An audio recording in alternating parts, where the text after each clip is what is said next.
아마 사순절 때였던 것 같습니다. 제가 대학에 다닐 때 한 목사님이 참 말씀을 은혜롭게 전하고 또 그 목사님이 참 그 말씀 가운데 감동이 있다라고 하여서 친한 친구와 함께 다른 교회 예배에 참석했던 적이 있습니다. 예배는 역시 생각하고 또 기대하고 들었던 대로 참 은혜로웠습니다. 특별히 예수님의 십자가와 그리고 예수님의 고난과 그리고 예수님의 사랑과 그를 통하여 우리들에게 베풀어 주신 구원에 대하여서 목사님은 참 감동이 되게 그리고 참 은혜롭게 말씀을 전해 주셨습니다. 예배를 통하여서 큰 은혜를 받고 그리고 그 친구와 함께 예배당을 나서면서 예배에 대하여서 이것저것 이야기를 했습니다. 이야기를 나누는데 갑자기 이런 말을 하는 겁니다. 아니 어떻게 2000년 동안 똑같은 이야기를 저렇게 울고 먹을 수 있느냐? 참 말씀이 진부하고 지루했다라고 이야기를 하는 겁니다. 아주 의외였습니다. 뜻밖이었습니다. 똑같은 예배를 같이 드렸는데 저는 말씀 가운데 감동이 있었고 은혜가 있었고 참 주님의 귀한 사랑과 구원의 역사에 대해서 다시 한번 생각하고 깨닫게 되는 귀한 시간이었는데 똑같이 예배를 드리고 그리고 신앙이 있고 열심히 했던 그 친구가 하는 말이 너무 진부하다.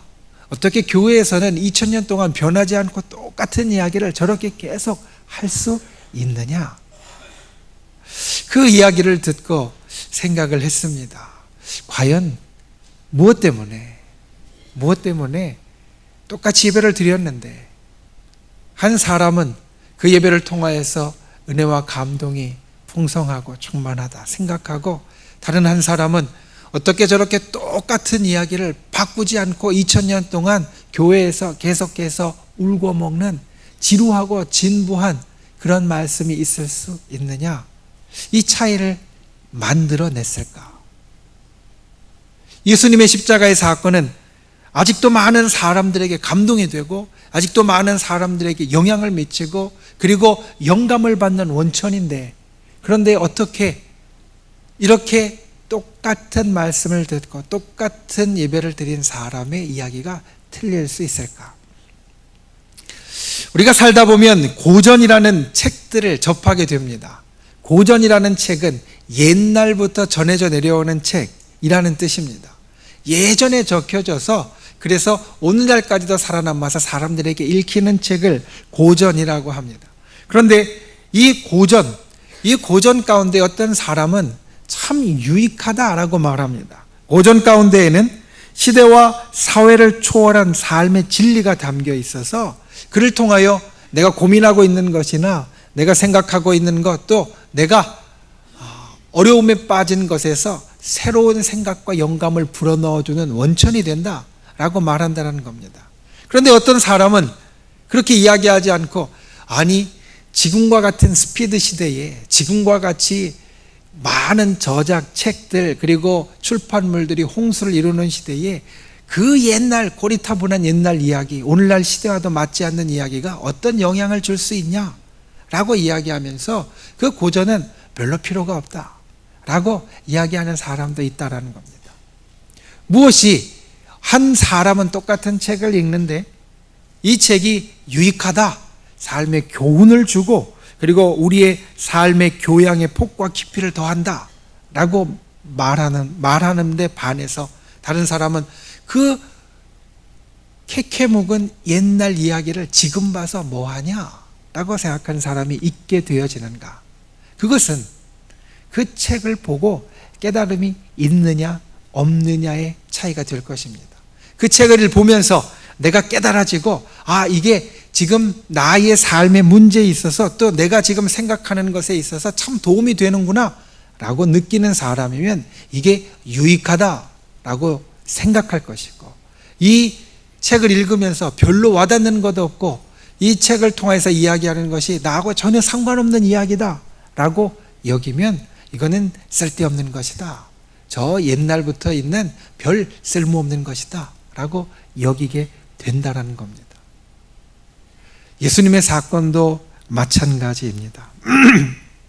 예수님께서 십자가에 달려 돌아가시고 우리를 위하여 모든 것을 쏟아 부어주시며 우리를 구원해 주시고 우리에게 생명을 주신 그 사건, 2000년 전에 일어난 사건입니다. 그런데 그 사건이 나의 사건이 되면, 그러면 우리는 여전히 2000년 전에 그 사건을 통하여 감동을 받고 은혜를 입고 그리고 그를 통하여서 하나님의 사랑을 깊게 느끼는 자가 되어지고, 그 사건이 내 이야기가 아니라 남의 이야기가 되어지면, 내가 감동받은 이야기가 아니라 내게 있어서 그냥 스쳐가는 이야기가 되어지면, 아니 어떻게 저렇게 2000년 동안 교회는 똑같은 이야기를 계속 반복하면서 울고 먹을 수 있느냐, 진부하다, 고리타분하다, 이렇게 이야기가 되어진다라는 겁니다. 나의 이야기면 언제나 따뜻하고 설레는 이야기가 되지만, 남의 이야기면 진부하고 그저 그런 이야기, 이것이 바로 예수 그리스도께서 우리에게 보여주시고 베풀어 주시고 행해 주신 그 십자가의 구원의 사건이 되어진다는 겁니다. 오늘 말씀을 함께 나누는 여러분들은 어떻습니까? 이 이야기가 나의 이야기입니까? 아니면 남의 이야기입니까? 이 이야기가 나의 이야기가 되어서 목사님이 매주 똑같은 말씀을 전하고 매년 사순절 때 똑같은 말씀을 전해도 여전히 감동이 되고 마음이 설레이고 이 가슴 깊은 곳이 움직이는 이야기입니까? 아니면 아니 목사님이 어떻게 지난주에 했던 이야기, 작년에 했던 이야기, 아니 목사님 전부터 어디 교회에 가든지 듣던 이야기를 저렇게 똑같이 하실 수 있을까? 라고 여겨지는 남의 이야기가 되어집니까? 이 이야기가 저 여러분에게 나의 이야기가 될 수 있기를 주님의 이름으로 축원을 드립니다. 왜 그 이야기를 나의 이야기로 삼아야 하는가? 왜 그 이야기를 그냥 좋은 이야기, 남의 이야기, 지나가는 이야기가 아니라 나의 이야기로 삼아야 하는가? 오늘 우리가 보는 말씀은 그 이유를 적어놓은 말씀입니다. 왜 예수 그리스도의 십자가가 나의 이야기가 되어야 하는가? 우리 1절 말씀을 함께 봉독해 보겠습니다. 오늘 본문 말씀 로마서 8장의 1절 말씀을 우리가 함께 봉독해 보겠습니다. 함께 읽겠습니다. 시작. 그러므로 이제 그리스도 예수 안에 있는 자에게는 결코 정죄함이 없나니.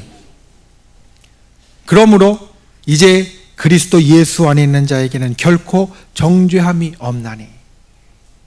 죄라는 것은 우리에게 있어서 참 힘든 문제입니다. 사람들은 죄라는 것에 대하여서 이야기하는 것 별로 좋아하지 않고 듣는 것은 더더욱 좋아하지 않습니다. 그런데 사실 우리의 깊은 속을 들여다보면 이 죄로부터 나는 완전히 자유롭다, 이 죄는 내 이야기가 아니다 라고 말할 수 있는 사람은 사실 우리 가운데 없습니다. 우리는 죄에 대하여서 수많은 유혹을 받습니다. 아니 마귀가 우리 옆에 와서 항상 속삭입니다. 야, 세상에는 달콤한 일들이 참 많아. 그런데 그 달콤한 일들을 하려면 죄 짓지 않고 사는 사람이 어디에 있겠어? 그렇게 적당히 죄도 짓고 잘못도 하면서 타협하며 살아가는 게 인생이야. 혼자 순결한 척, 혼자 정직한 척 살아간다고 누가 알아주냐? 이 정도는 죄가 아니야. 다 그렇게 살아. 우리가 살아가면서 이러한 유혹들을 다 받습니다. 그리고 때로는 그러한 유혹에 넘어가서 죄를 짓습니다. 잘못을 합니다. 그런데 막상 잘못을 하면, 죄를 짓고 나면 우리 마음에 이제 다른 소리가 들립니다. 그 전까지는 야, 죄 지어도 괜찮아. 다 죄 짓고 사는 거야. 이 땅에 사는 사람들 죄 안 짓고 사는 사람 아무도 없어. 이 정도는 죄도 아니야. 이야기했던 우리 마음의 목소리가 죄를 짓고 나면 이렇게 바뀝니다. 야, 큰일 났다. 너 죄 지었지? 이제 하나님은 너를 떠났어. 그런 죄를 짓다니 하나님은 너를 용서하지 않을 거야. 너는 무서운 벌을 받을 거고 이제 하나님께 다시 돌아가도 하나님이 받아주시지 않을 거야. 내가 무슨 염치로 하나님 앞에 용서해달라고 말할 수 있겠어?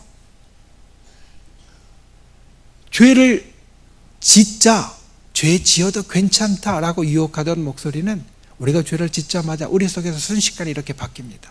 너는 이제 죄를 지었으니까, 죄인이니까 하나님하고는 끝났다. 하나님하고는 끝났고 하나님은 너를 받아주지 않을 거다. 용서하지 않을 거고 너에게 심판하고 벌을 내릴 거다. 그래서 하나님과 멀어지는 일을 만든다는 겁니다.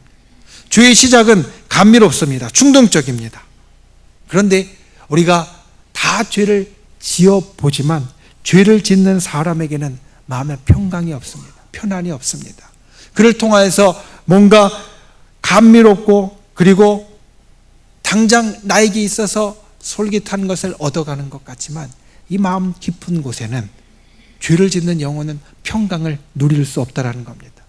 예레미야서 6장 14절 말씀을 보면 이렇게 말씀합니다. 그들이 내 백성의 상처를 가볍게 여기면서 말하기를 평강하다 평강하다 하나 평강이 없도다. 마음속의 상처를, 마음속의 죄를 그대로 덮어두고 그리고 그대로 무시하려고 하고 그대로 눈을 거기에 두지 않으려고 하면서 나는 평강하다 외치지만 실제로 그 속을 들여다보면 죄 짓는 영혼 가운데는 평강이 없다라는 겁니다. 얼마 전에 저희 큰아들과 함께 오랜만에 목욕탕에 갔습니다. 오랫동안 타지 생활을 하고 와서 그래서 때를 밀어주고 싶어서 함께 목욕탕에 가서 때를 밀어주었습니다. 때를 밀어주고 몸을 보니까 등에 조그만 종기가 나 있는 것을 보았습니다. 그 종기가 이미 이제 흔히 어른들이 하는 말로 영글어서 이제 그 안에서 잘 골마서 짜내도 될 것 같았습니다. 누르면서 이야기를 했습니다. 이 아프냐? 아프다고 합니다. 그래서 그러면 이제 짜내야 된다. 그런데 종기를 짜보신 분은 알겠지만 짜는 사람은 괜찮은데 반대편 사람은 굉장히 아픕니다.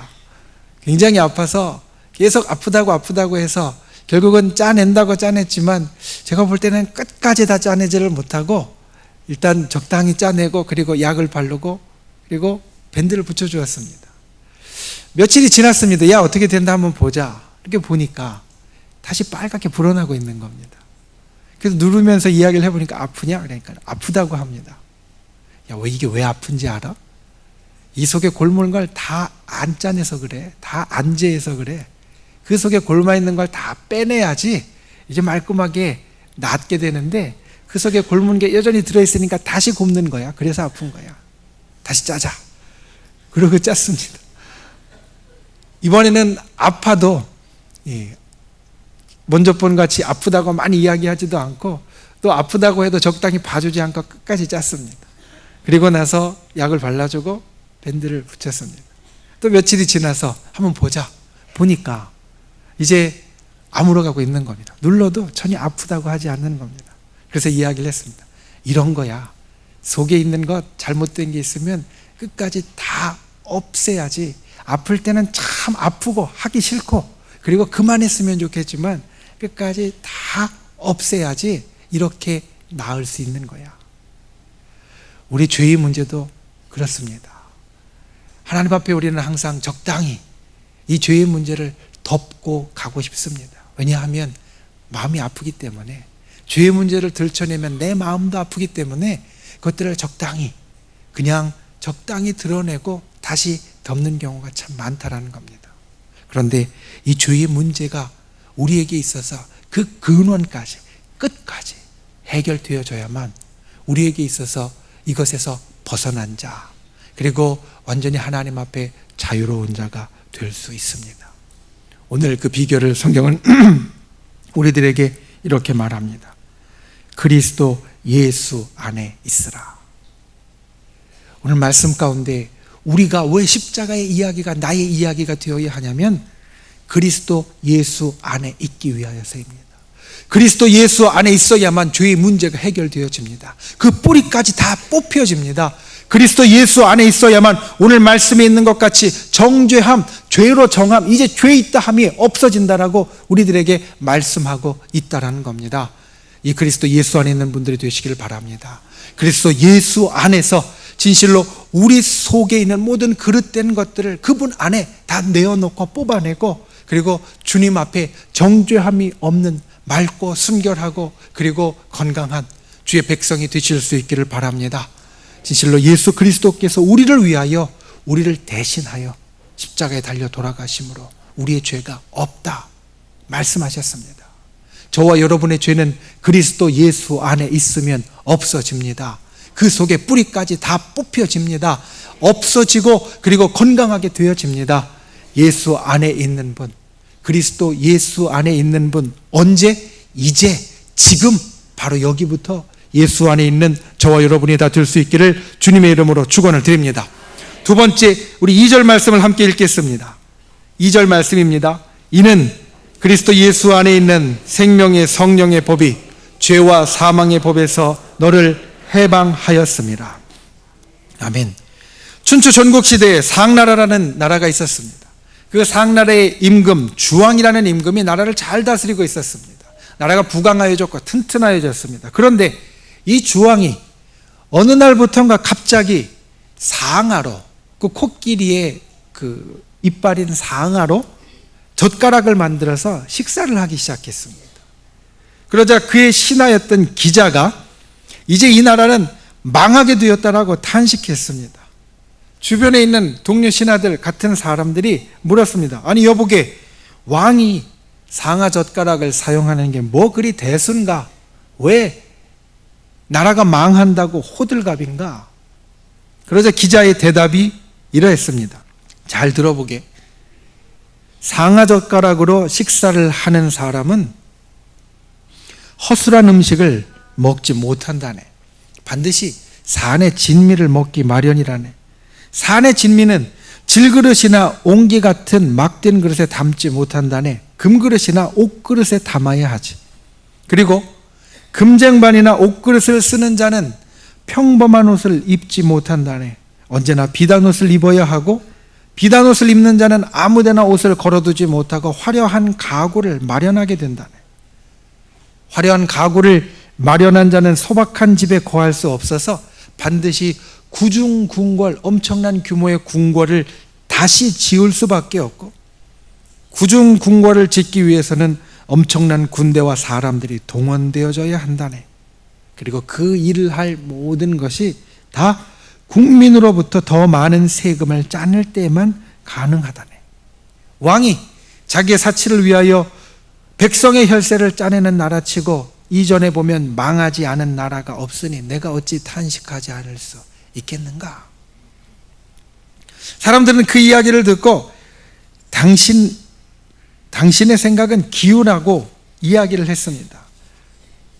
너무 앞서간 거라고 말했습니다. 괜히 그렇게 부풀려서 이야기할 필요 없다라고 말했습니다. 과대망상이라고 비웃었습니다. 그런데 시간이 지나자 이 기자의 말이 사실이 되었습니다.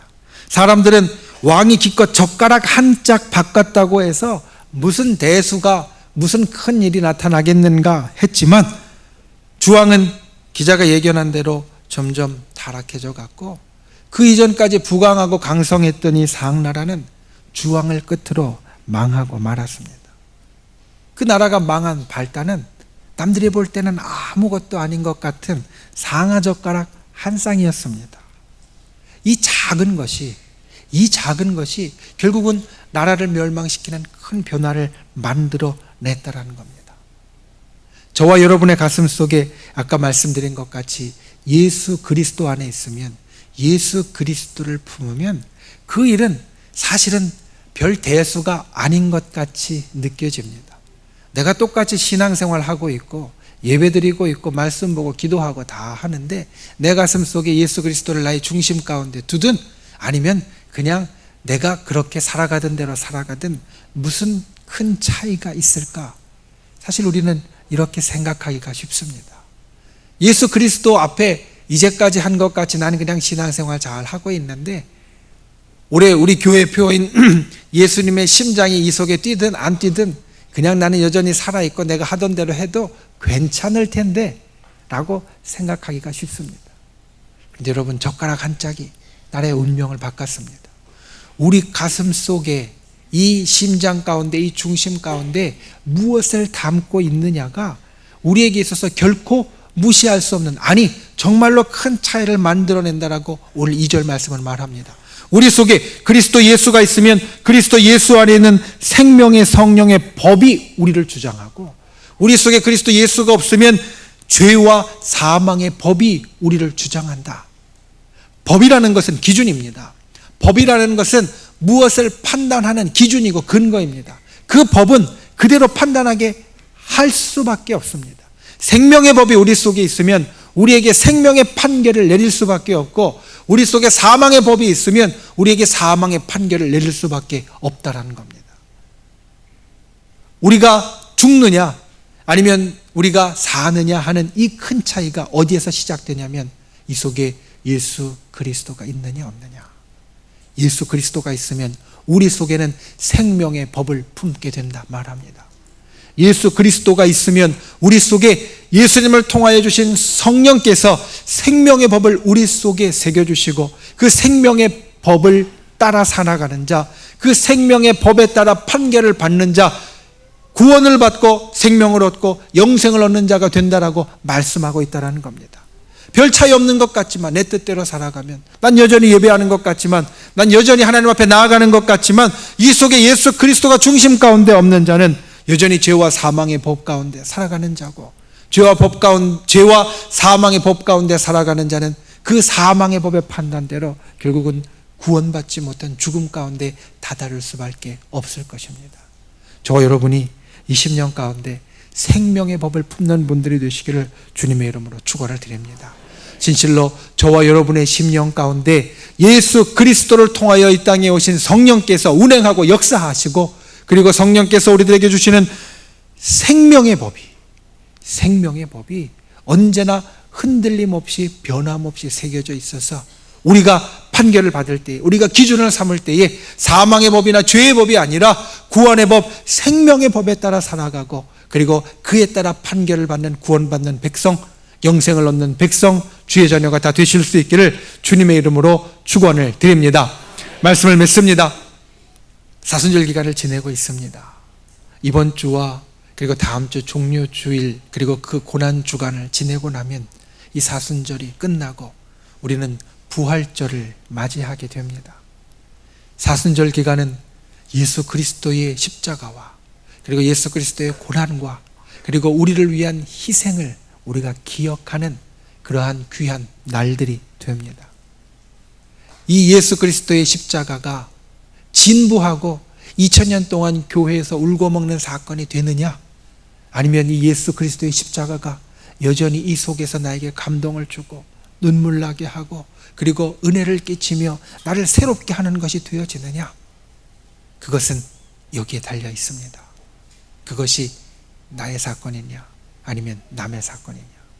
저 여러분이 사순절 기간에 이 십자가의 은혜를 정말로 폭포수와 같이 받는 분들이 되시기를 주님의 이름으로 축원을 드립니다.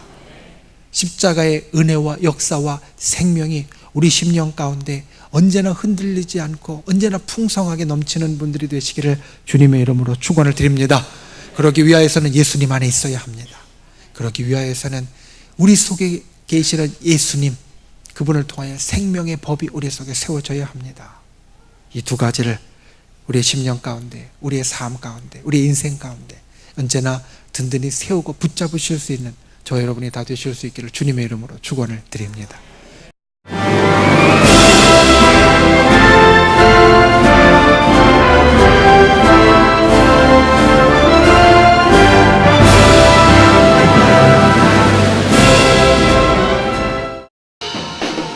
제3회 CBS 전국 청소년 실용음악 콩쿠르가 5월 16일 청주 서원대학교에서 열립니다. 청소년 실용음악 콩쿠르는 초, 중, 고, 대학 일반부로 나눠 보컬과 기타, 피아노, 드럼, 타악기 등 부문별로 재능을 겨루게 됩니다.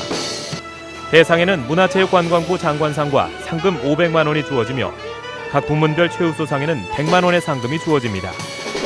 신청은 오는 4월 13일부터 27일까지며 자세한 사항은 청주 CBS 043-292국에 4100번으로 문의하시기 바랍니다. 청소년 여러분의 많은 참가를 바랍니다.